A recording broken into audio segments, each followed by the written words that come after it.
నమో బుద్ధాయ. జై భీమ్, జై భారత్, జై సంవిధాన్. తథాగత భగవాన్ బుద్ధునికి, పరమాపూజ్యులు బోధిసత్వ డాక్టర్ బాబాసాహెబ్ అంబేద్కర్కు ప్రణామాలు తెలియజేస్తున్నాను. ఈ బహుజన యుద్ధబేరు యూట్యూబ్ ఛానల్కు స్వాగతం పలుకుతున్నాను. ఈ ఛానల్ను ప్రజలకు తెలిసే విధంగా సమాజాన్ని ప్రభావితం చేస్తారని విజ్ఞప్తి చేస్తున్నాను. ఈరోజు మనం మన సమాజంలోని ఉద్యమాలు లేక సక్సెస్ఫుల్ స్టోరీస్ ఏదైతే ఉంటాయో వాటి నుంచి మనం గుణపాఠం నేర్చుకోవాలి, వాటిని అనుసరించాలి.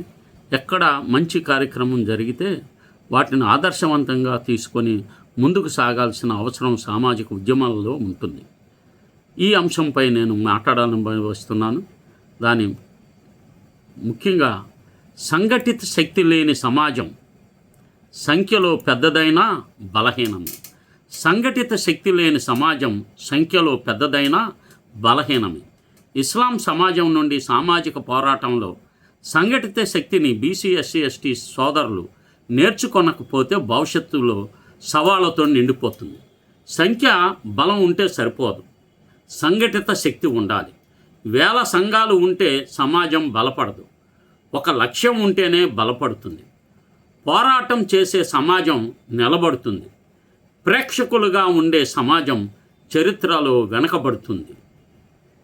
12/1/2020 శుక్రవారం మధ్యాహ్నం 2:30 గంటలకు పశ్చిమ గోదావరి జిల్లా ఏలూరు నగరంలో జరిగిన భారీ ర్యాలీ నిరసన ప్రదర్శనలో ఇస్లాం సమాజం సిటిజన్ అమెండ్మెంట్ యాక్ట్ సిఏఏ, పౌరసత్వ సవరణ చట్టం ఎన్పిఆర్ వంటి అంశాలను వ్యతిరేకిస్తూ విస్తృతంగా పాల్గొనడం గమనార్హం. జై భీమ్ నినాదాలతో నిర్వహించబడిన ఈ ప్రదర్శనను ఆల్ ఇండియా దళిత రైట్స్ ఫోరం అప్పుడు అభినందించింది. ఈ కార్యక్రమంలో ముఖ్యంగా మహిళలను పూర్తిగా భాగస్వామ్యం ఇస్లాం సమాజం చేసింది. కుటుంబ పరిమితుల నుంచి బయటకు వచ్చి సామాజిక రాజ్యాంగ అంశాలపై మహిళలు పాల్గొనడం ఒక పెద్ద మార్పు సూచికగా భావించబడుతుంది. వీధిలోకి వచ్చిన మహిళ కేవలం వ్యక్తి కాదు, సమాజ చైతన్యం. మహిళ అడుగు బయటపడితే ఉద్యమం బలపడుతుంది. ఈ ప్రదర్శన విజయానికి ప్రధాన కారణం మతపరమైన సంఘటిత శక్తిగా భావించబడుతుంది. అదే సమయంలో బీసీ, ఎస్సీ, ఎస్టీ క్రైస్తవ సంఘాల భాగస్వామ్యం పరిమితంగా ఉండడం చర్చకు వచ్చింది.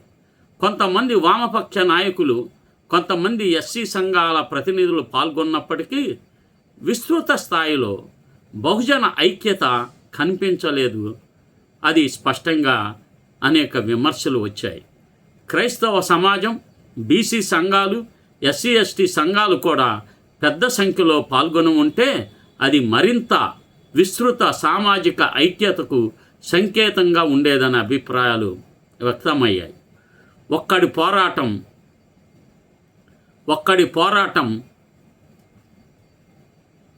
వార్త అవుతుంది, అందరి పోరాటం చరిత్ర అవుతుంది. విభజిత సమాజం ఓడిపోతుంది, సంఘటిత సమాజం చర్చను మార్చేస్తుంది. చారిత్రాత్మకంగా భారత ఉపఖండంలో వివిధ కాలాల్లో జరిగిన మత మార్పిడులు, సామాజిక పరిణామాల కారణంగా ఇస్లాం, క్రైస్తవ మతాలను స్వీకరించిన సమూహాలలో అనేక మంది స్థానిక సమాజాల నుంచి వచ్చిన వారనే అంశాన్ని కొంతమంది సామాజిక అధ్యయనకారులు ప్రస్తావిస్తారు.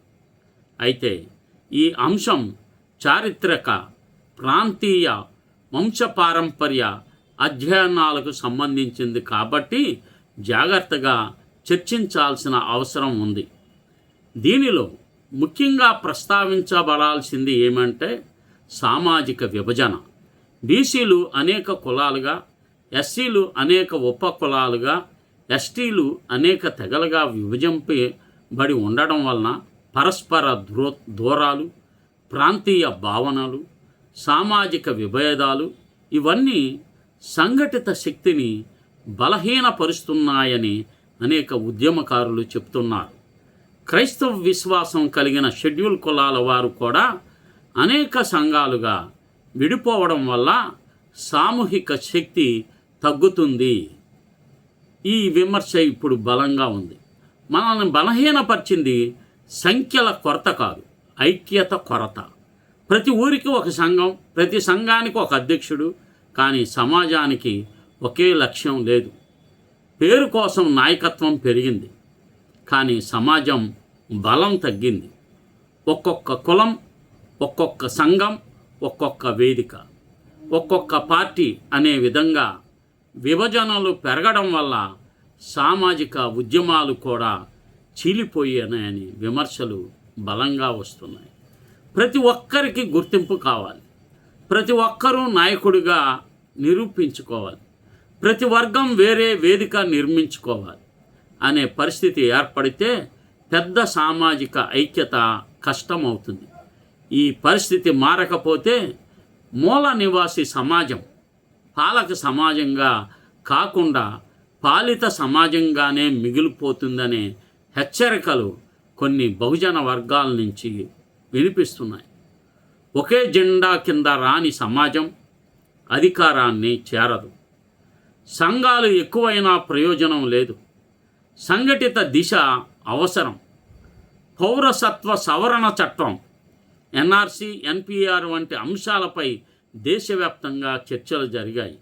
ఈ అంశాల ప్రభావం గురించి వేరువేరు వర్గాలు వేరువేరు అభిప్రాయాలు వ్యక్తం చేశాయి. ఇస్లాం సమాజం ఈ అంశాలపై విస్తృతమైన నిరసనలు చేపట్టినప్పుడు బీసీ, ఎస్సీ, ఎస్టీ, క్రైస్తవ వర్గాలు కూడా రాజ్యాంగ అవగాహన పెంచుకోవాల్సిన అవసరం ఉంది. కొంతమంది ఉద్యమకారులు ఈ విషయాన్ని బలంగా చెప్తున్నారు.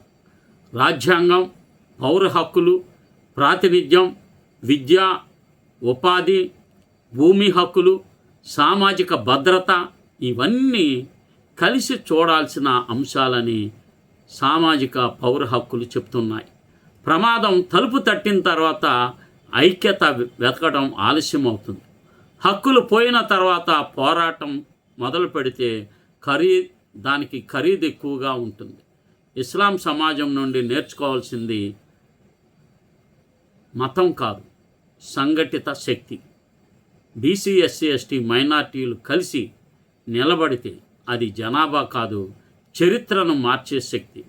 భవిష్యత్తులో సామాజిక ఐక్యత కోసం రాజ్యాంగ అవగాహన కార్యక్రమాలు, యువతకు నాయకత్వ శిక్షణ, మహిళల భాగస్వామ్య విద్యా చైతన్యం, ఉద్యోగ మార్గదర్శకత్వం, సామాజిక మాధ్యమ సమన్వయం, కులాంతర సంభాషణలు, మైనార్టీ బహుజన ఐక్యత వేదికలు ఇవన్నీ అవసరమని భావించబడుతుంది. సంఘటిత సమాజం భవిష్యత్తును రాస్తుంది. అసంఘటిత సమాజం చరిత్రను మాత్రమే చదువుకుంటుంది. మనం ఒకరికొకరం పోటీదారులు కాదు, చరిత్రలో సహయాత్రికులం. ఈ విషయాలు గమనించండి. ఇప్పుడు క్రైస్తవులు ఎందుకు పెద్ద ఎత్తున సామాజిక పోరాటాలు చేయలేకపోతున్నారు? దానికి ముఖ్య కారణం వారిలో అనేక సంఘాలు, దళిత క్రైస్తవులు సంఘాలుగా, కుల సంఘాలుగా విడిపోయి ఉన్నారు. వారిని ఐక్యపరిచే అంశం ఏది కనపడటం లేదు. ఇప్పుడు దళిత క్రైస్తవులు కొంతమంది పొలిటికల్ నాయకులు వెనకాల వెళుతున్నారు. వాళ్ళ ఎజెండా ఏంటి? వీళ్ళని చూపించి వాళ్ళు రాజ్యాధికారం, కొన్ని సీట్లు తెచ్చుకుందామనే భ్రమలో ఉన్నారు, కానీ వారి సమస్యను పరిష్కరించడానికి ముందుకు రావడం లేదు. ఈ విషయాలు సమాజం పూర్తిగా ఆలోచించాలి, పరిష్కారం వెతకాలి. దానికోసం సమాజం మొత్తం ప్రిపేర్ అవ్వాలి, సమస్యలను విశ్లేషించుకోవాలి, దానికి పరిష్కారం వెతకాలి, ఆ బాటలో ప్రయాణించాలని చెప్పి విజ్ఞప్తి చేస్తూ నమో బుద్ధాయ, జై భీమ్, జై మోనోసి, జై భారత్. ఈ బహుజన యుద్ధ వేరు యూట్యూబ్ ఛానల్ను సబ్స్క్రైబ్ చేయండి, షేర్ చేయండి, అందరికీ తెలియజేయండి.